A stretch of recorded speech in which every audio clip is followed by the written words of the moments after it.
কেন নতুন এক আতঙ্ক? ব্যস্ত রাস্তায় মানুষজনের উপস্থিতিতেই পথচারীর অন্ডকোষ নিয়ে পালিয়েছে শিয়াল। এক রাতেই শিয়ালের কামড়ে আহত হয়েছেন ৯ জন। ২০ জানুয়ারি রাতে লালমনিরহাট শহরের ব্যস্ততম এলাকা মিশন মোড়, সার্কিট হাউস, পুলিশ লাইন এবং বটতলা এলাকায় ঘটে এই ঘটনা। গত ২ দিন ধরেই শিয়াল আতঙ্কে দিনাতিপাত করছেন লালমনিরহাটবাসী।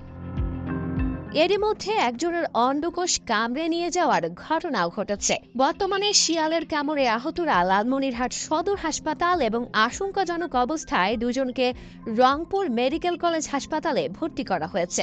ঘটনার পর থেকেই রাস্তায় লোকজনকে লাঠি হাতে পাহারা দিতেও দেখা যাচ্ছে। প্রত্যক্ষদর্শীরা জানান, এলাকায় আকস্মিকভাবে শিয়ালটি প্রবেশ করে যাকেই পেয়েছে তাকেই কামড় দিচ্ছে। এমন সময় শিয়ালটিকে কুকুর আক্রমণ করতে গেলে শিয়ালের ধাওয়া খেয়ে কুকুরগুলো পালিয়ে যাচ্ছে। এরপর দোকানপাটের কর্মচারী এবং শহরের লোকজন শিয়ালটিকে মারার জন্য ধাওয়া করেও ধরতে পারেনি। পরে চতুর শিয়ালটি লোকজন দেখে লোকালয়ের কোনো ঝোপ ঝাড়ে লুকিয়ে পড়ে। কিছুক্ষণ পর শিয়ালটি বাইরে বেরিয়ে আবারও লোকজনকে আক্রমণ করতে থাকে। এভাবে বেশ অনেকটা সময় ধরে চলতে থাকে লুকোচুরি। আবার কখন শিয়ালটি বেরিয়ে লোকজনকে আক্রমণ করবে সেই শঙ্কায় আতঙ্ক বিরাজ করছে লালমনিরহাট জুড়ে।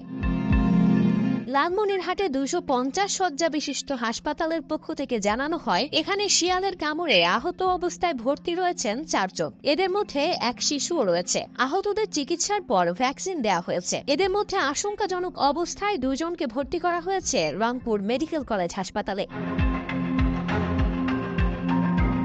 লালমনিরহাটের বন বিভাগ থেকে জানানো হয়েছে, খাবার সংকট এবং বাসস্থানের অভাবের কারণেই মূলত শিয়াল সহ বেশ কয়েকটি বন্যপ্রাণী লোকালয়ে প্রবেশ করেছে।